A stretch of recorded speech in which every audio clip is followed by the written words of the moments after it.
Pasabog sa larangan ng politika, umugong ang balita ngayong araw na si Kongresante Marcoleta na raw ang ipapalit kay Senator Jesus Escudero sa isang hindi pa kumpirmadong kasunduan sa loob ng Senado. Ayon sa mga impormasyong nakuha mula sa isang makapagtitiwalaang source, may matinding galawan mula sa likod ng mga pader ng kapangyarihan na naglalayong tanggalin si Jesus Escudero sa isang mataas na posisyon at papalitan ito ni Marcoleta. Lalo naging kapansin-pansin ang isyu matapos mabuking ang isang umano'y sekretong pagpupulong sa pagitan ni Senator Jinggoy Estrada at Senator Jesus Escudero. Hindi malinaw kung ano ang nilalaman ng kanilang pag-uusap, ngunit agad itong nagdulot ng espekulasyon na may tensyon sa pagitan ng ilang miyembro ng Senado at ng administrasyon. May ilan ding nagsasabing ito raw ay bahagi ng mas malawak na plano upang kontrolin ang mga mahahalagang desisyon sa Senado. Hanggang sa ngayon, wala pang opisyal na pahayag mula sa kampo ni Marcoleta, Escudero at Estrada. Gayunpaman, inaabangan ng taong bayan ang kanilang mga reaksyon sa kabila ng kumakalat na balita. Patuloy naming susubaybayan ang mga susunod na hakbang at ihatid sa inyo ang pinakabagong impormasyon dito lamang sa inyong pinagkakatiwalaang himpilan ng balita. At yan nga ang balitang ating pagkakatutukan. Ngunit bago ang lahat, siguraduhin mag-subscribe at i-hit ang notification bell para sa patuloy na pagtutok sa mga silap ng bagong balita dito lamang sa tunay na boses ng masa.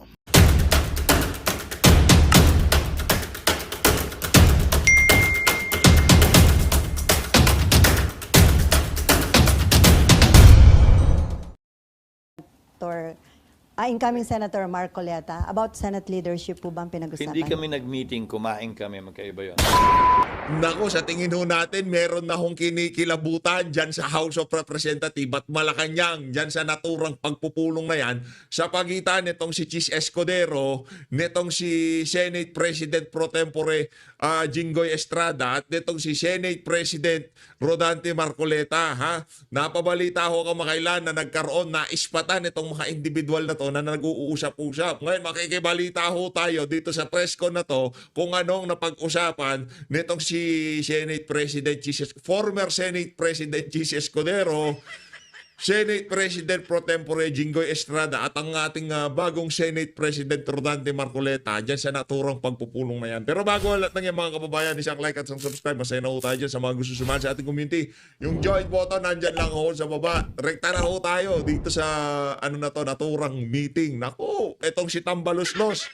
Naaalarma na sa tingin natin. Yang mga magnanakaw sa Malacanang sa tingin natin nagpapanik na ngayong mga panahon na to. Kasi pagka naging Senate President dyan, etong si Rodante Marcoleta, mark my word, maghahalo ang balat sa tinalupan.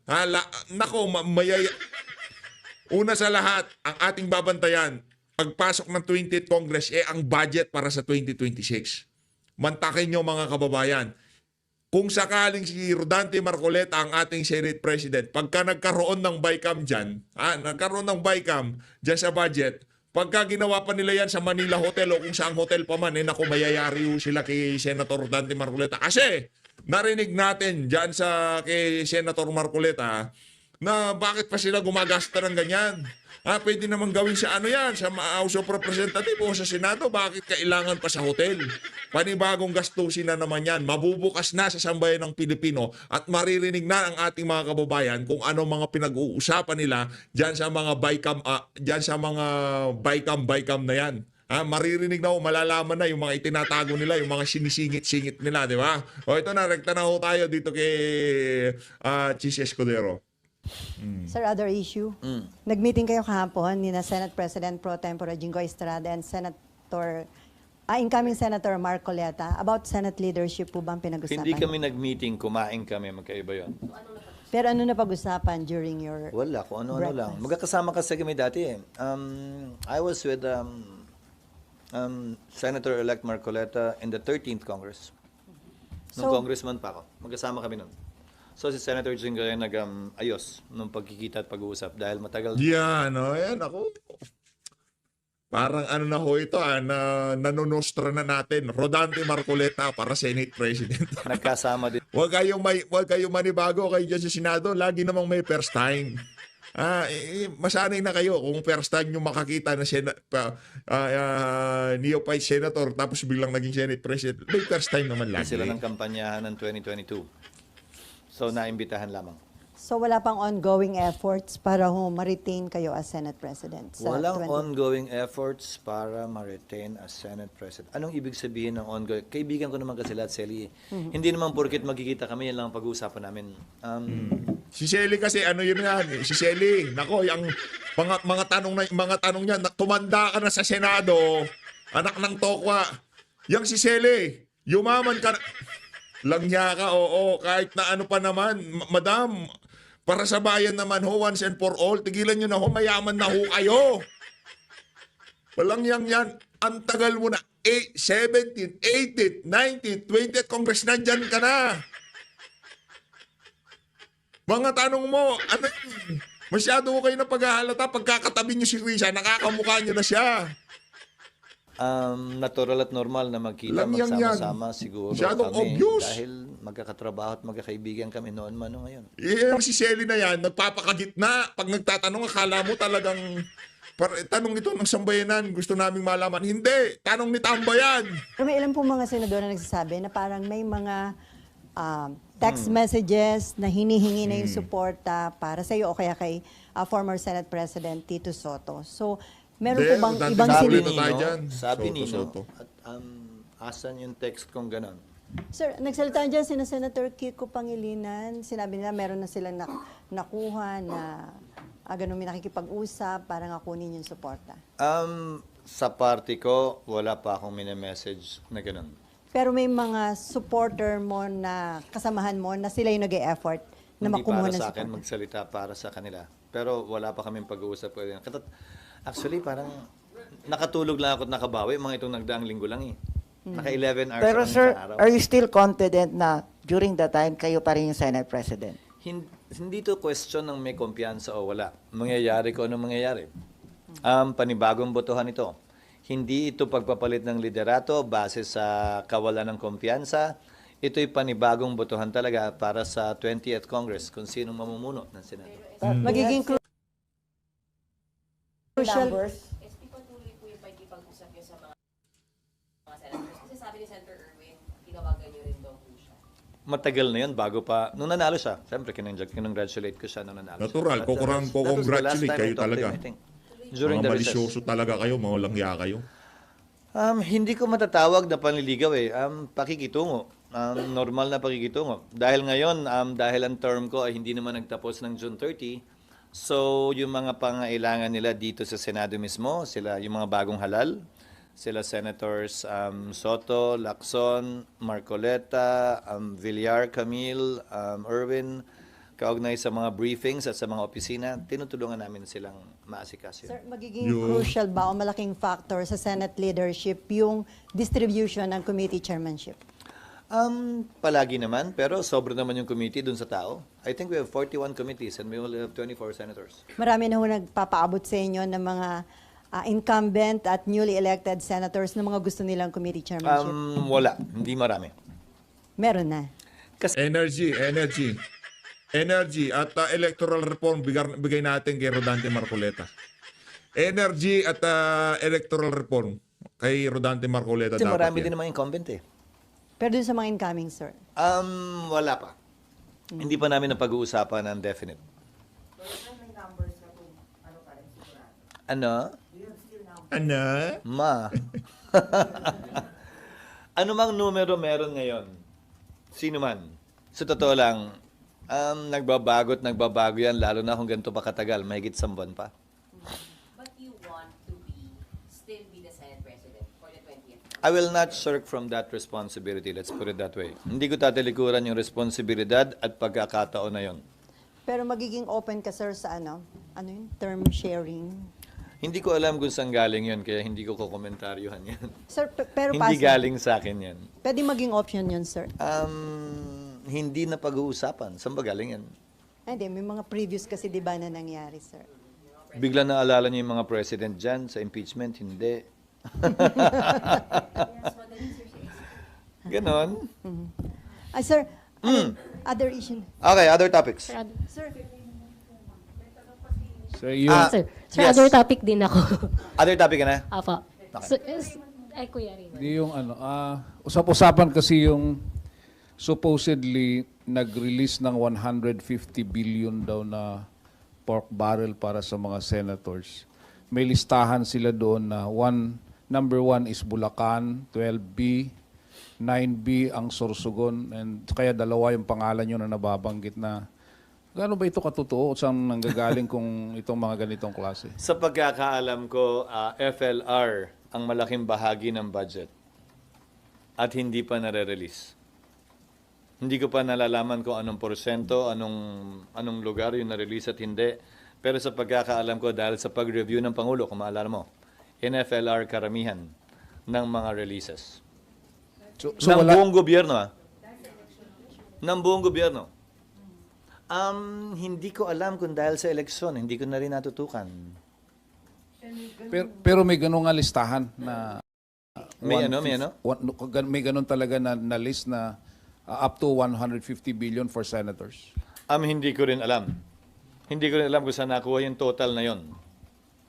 May mga proposed amendments ang mga senador at ang mga mambabatas sa Kamara man o sa Senado na dumaan sa proseso ng amendments. Kung saan mang lugar yon, nakalagay naman sa budget lahat yon. Sir, other topic. Ngayon, kung na-release o hindi, DBM siguro makakasagot nun. Hindi ko alam. Hindi ako updated. Kasi hindi automatically released eh. Hindi ka mukha nung dati. Ngayon, kailangan ng SARO. Sir, other topic. Yes. Meron ding mga panawagan to suspend yung mga oil taxes. Tapos pero sabi ng DOE, only Congress can do that. Wala po bang? Pabor ako dyan noong paman. In fact, yung original version ng train law na i-final, ang pinanukala ko ay bigyan ng standby authority and Department of Finance na babaan yung value-added tax na pinapataw sa petroleum products. Bakit? 12% ang VAT. Pag tumaas yung presyo ng langis, halimbawa, mula $40 patungong $100, edi magkakaroon ng malaking kita dahil percentage tax yung VAT, ang gobyerno. Hindi ba mali yun? Babalikatin, papasanin ng sambayanan yung malaking kita ng gobyerno, samantalang wala naman yun sa pinroject nilang kita para sa taong yun. Kung hindi ako nagkakamali, ang projected na presyo ng crude oil ay nasa $40 to $60 for 2025. Pag pumalo yan ng 80-100 dahil sa kaguluhan sa Middle East, edi may malaking porsyentong makukuha ang gobyerno, hindi naman niya tatama yon. So, babalik, mumungkahin namin muli yung standby authority na yan sa pagpapasok ng Kongreso. Yung adjustment ng excise tax, which is a fixed amount, binigyan namin sila ng standby authority pero for 2 years lang. Tapos na yon. Nag-lapse na yun ng 2020. So, kailangan ng panukalang batas nga para magawa yun. Hindi, yung train law. Yung train law. Pero sir, may panawagan din, i-abolish na yung oil deregulation law. Considering yung situation ngayon na tumataas ang presyo ng langis dahil sa Israel conflict. Kada tumataas naman ang presyo, ang panawagan ay i-abolish yan, pero pag bumababa yung presyo at sa mahabang panahon naman mababa, nakakalimutan din naman. So siguro ang kailangan natin gawin ay maglagay ng mga mekanismo, makinarya tulad ng standby authority na binanggit ko, na makaka-adjust tayo kapag may mga panahon tulad nito na tumataas yung presyo ng langis. Sir, patanong lang po ito ng COMELEC reporter namin. Hingi lang po ng reaction dun sa BARM Parliament Government Courtesy Resignation dun sa mga ministers and agency heads. Tsaka tingin niyo po ba makaka-apekto raw ito dun sa upcoming parliamentary elections sa October? Hindi pa naman. Malayo pa naman yung Oktubre. Tingin ko ginawa ito base sa nabasa ko dahil sa mga reklamo at hindi kontento si Sammy, yung kasalukuyang Chief Minister, sa performance ng kanyang mga gabinete. Kung maalala mo, nagpalit ng Chief Minister pero hindi naman pinalitan yung mga gabinete niya. So marahil oportunidad to para talagang mapatakbo niya ayon sa ninanais niya yung BARM. Sir, sa June 30, pwede na mag-file ng mga pet bills and resolution yung mga senators? Paano po yung magiging sistema? Di ba dati nag-uunahan para yung kanilang bilang number 1 sa listahan? Ginawa namin drawing of lots. Drawing of lots ang ginawa namin. Pagbabalik yan sa nagdaang practice ng Senado na para patas, parehas. Kasi ang inabutan ko, may priority ang Senate President, tapos yung senior. Ang problema mo, primus inter pares, so pareho lang naman ako dun sa iba. So para sa akin, drawing of lots na lang, hindi ako dapat mabigyan ng prioridad. Pangalawa, pagdating naman dun sa mga senior, sa dami ng beses bumabalik yung mga dating naging senador, kailan pa magiging senior yung mga bago. So, sinubukan naming pantayin yung pagkakataon na makapag-file ng bill. So, first 10, raffle. Second 10, raffle. Tapos yung subsequent ones, first come, first serve na. So hindi na mangyayari yung nagpupuyat sila sir dito para mauna. Hindi na. Yung unahan lang. Lamangan, unahan, hindi na. Ulitin ko, dati kasi nga, Senate President, ang rule na inabutan ko last Congress, Senate President ang may first crack to submit 10 or 20 bills, followed by yung pinaka-senior na kinocompute base sa bilang ng term na napagsilbihan na. Mula't mula. So, ang mangyayari nga nun, yung mga bago, kahit na re-elect, parang hindi na sila, never sila makakaabot doon. Hindi ba? On your part, sir, ano yung mga bill na una nyo ipa-file? Fina-finalize pa lamang namin, pero dahil dito sa nangyayaring kaguluhan sa Middle East, isa na sa ipa-file namin tiyak yung standby authority na nais naming ibigay sa DOF o sa presidente man na babaan yung value-added tax o i-fix yung excise tax. Ang pagdedebatihan na lamang ay yung threshold amount. Anong magti-trigger ng kapangyarihang yon ng presidente? $80 per barrel ba? O ilang porsyento mula dun sa projected range ng presyo ng crude oil ang dapat natin pagbasihan? At ang pagbabasihan ba natin ay Dubai crude pa rin? O ang pagbabasihan natin ay yung MOPS of Singapore o yung Means of Platts of Singapore? Para sa akin, mas accurate yung MOPS. Pero sir, matagal pa yung proseso na yan kasi i-amend nyo pa yung batas. Hindi ba pwede yung executive branch isuspend temporarily habang ganyan na situation? Hindi walang ganong kapangyarihan ng presidente na suspindihin ang mga batas na ayaw niyang ipatupad. Walang kapangyarihan ng Pangulo magsuspende ng buwis. Ang pwede sigurong gawin o mangyari para sa akin ay pag-aralan habang recess ang Kongreso. Kung may mga tariff o duties pa na binabayaran, pwedeng tanggalin muna yon para hindi gaanong tumaas ang presyo sa panahong ito. Habang recess kasi ang Kongreso, may kapangyarihan ng Presidente, i-adjust ang tariff rates. Kung meron pa, hindi ko kasi kabisado kung meron pa, kung may mga duties pa ang produktong petrolyo. Considering yung situation, ipa-prioritize nyo po yan, yung bill na yon, yung standby. Imumungkahin namin sa LEDAC na ma-prioritize pero hindi para sa aking i-prioritize yon. Pag-uusapan sa LEDAC yan sa pagitan ng Kamara at ng Senado at ng Executive Branch.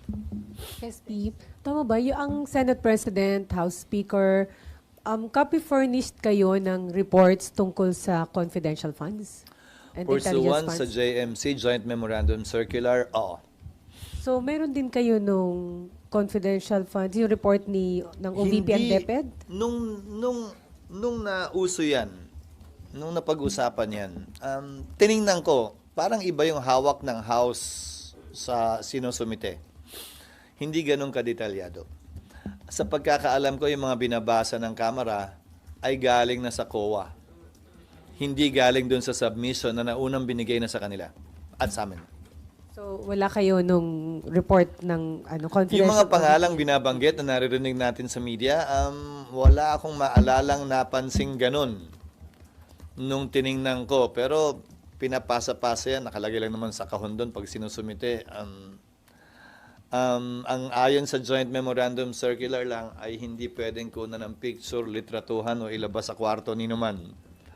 Pero pwedeng ipakita sa sino mang miyembro ng Senado.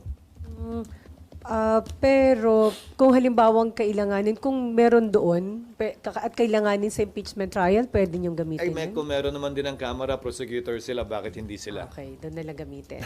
Di ba? Kasi dapat pareho naman yung matanggap yung report In theory, ng Speaker. dapat pareho naman yun. Pero submission lang ang binibigay sa amin ayon sa GAA. And from this SP, dapat ba magkaroon ng reform or changes sa reporting ng confidential and intelligence funds? That is a subject matter of the Joint Memorandum Circular and the special provisions of the General Appropriations Act. Kung may mga panukalang pagbabago, yung dalawa ang babaguhin. Yung JMC sa pagitan ng DBM at ng mga ahensyang merong confidential funds at intelligence funds. At pangalawa, yung special provisions na nakalagay sa GAA. Pwedeng dagdagan o bawasan yon sa kada taong pinapasa yung GAA. Nakikita ba kayong necessity to review and make some changes doon? Base dito sa investigasyong napapanood natin at ginagawa, sa palagay ko, pwede. Dapat suri na tingnan kung paano pa ito may improve to increase transparency and accountability. Sorry, SP, babalik lang po ako sa impeachment. Palatag lang po sana nung proseso para mas malinaw. Anak ng toko, paulit-ulit ka na, ha? Papalatag ka na naman ulit. Receive yung answer Lang yan. and yung reply ng process. Ano po yung next step? Ano yung next doon? E de magko-convene na ang 20th Congress. Kailangan pumili ng prosecutors ang Kamara. Magsumite ng compliance base dun sa order ng impeachment court. Tapos mag-i-schedule ang impeachment court ng trial date. Kung may humiling base sa pag-uusap ng mga impeachment court judges na may bagay na motopropyong pagpapasyahan o kailangan pagpasya ng impeachment court, pwedeng mag-convene nang hindi kinakailangan tawagin pa yung magkabilang partido, motopropyo nga, on its own. Parang yung mga pagpapasyang ginawa ng impeachment court, that was decided by the court motopropyo, on its own, without calling either of the parties. Yun. Hanggang dun lang ang pwede kong sabihin dahil depende na nga yun sa magiging aksyon ng mga partido. Sir, saan papasok dun yung possible silang mag-vote na agad by simple majority dun sa answer, dun sa motion ni VP Sara? Saan po doon sa process? Pag nag-convene na yung impeachment court na nandun yung magkabilang partido. So, hindi pwede yun sa motu proprio, sir. Alin? Hindi po pwede sa motu proprio yun, sir. Kailangan Alin? nandyan sila sa Hindi para sa akin kasing sabihin walang batas, walang listahan ng pwede at hindi pwede sa motu proprio. So ulitin ko, pag-uusapan, pagdedebatihan, at kung kinakailangan, pagbabotohan yan ng mga miyembro ng impeachment court. Hindi para sa akin na i-dicta yun. Sir, yung nakakonvene at nandun yung dalawang panig, trial na po yung tawag doon. Oo. So sa trial lang po pwedeng mag-vote ng dun sa motion ni VP Sara. Oo, dahil motion niya yun. Motion niya yun eh. Ang tanong, ihirit ba niya yun o hindi? Hindi ko alam at ayoko magsalita para sa kanila at ayokong pangunahan sila. Parang sa impeachment rules, sir, di ba parang nakalagay doon, ang voting lang is to convict or not guilty or conviction lang. Parang gano'n. Hindi. Hindi ba gano'n? The Senate is the impeachment court is a collegial body, just like the Supreme Court or the Court of Appeals or the Sandigan Bayan. They decide everything by a vote. Di ba, Sandigan Bayan is divided into Sandigan Bayan, Court of Appeals, Court of Tax Appeals, and even the Supreme Court is divided into divisions. Tapos may en banc. Lahat yan pinagpapasyahan as a collegial body by a vote. So mananalo at matatalo ka sa kaso, maiiso o hindi maiiso ang ilang mga order, base sa botohan ng mga mahistrado. Minsan by consensus lang, kasi wala namang nag-o-object. So may maghihiling, wala nag-object, so wala nang botohan. Possible talaga, sir, yung dismissal without yung going through yung... Nandun ba talaga kayo, no? Lahat naman nga kasi talaga posible. Ulitin ko ha, pero pwede rin namang, babalik ta rin ko, pwede rin may mag-motion, lika na, wag na tayo mag-trial, convict na natin ngayon na. They can also move that. I cannot prevent that from happening. But I will not vote for that. But, di ba, so, lahat ng mga motion na yun pwede naman. Wag lang kayo mag-focus sa motion to dismiss. Kasi pwede rin motion to convict. Lagi na. Yan. Huwag natin pakinggan. Obvious naman eh. Ganun? Oo, na-share mo na Now, kayo. there is Tuloy no kayo. rule that prevents a member or a lawyer, a party litigant from doing that. Paano pag sinabi ng prosecutor yun? Obvious naman eh. Nakita nyo na sa TV, di ba? Yung Article 2, Article 3. Wala nang presentahan na ebidensya, butuhan na tayo agad. They can make that motion, but I will disagree with that motion. So all of these motions are possible. It cuts both ways. So yung motion to dismiss, sir, pwede nga siyang pagbotohan kahit walang process. Ang kulit! Anak ng tokwakan, ano bang... Ilang beses ba kayo pinanganak? Ba't paulit-ulit kayo? Natatawa na si Chis... Pwede natin, piliin natin ulit kung sino papapasukin natin mga media dito. Puro mga merong saltik ang utak, anak ng tokwa. Ano na? Pwede siyang ano? Pwede niyong pagbotohan, kunwari nag-motopropyo kayong nag-convene. Tapos may mga... Alin yun? Anong motion to dismiss? There is no motion to dismiss pending before the Senate. Impeachment court. What was voted upon by the impeachment court was a motion to return.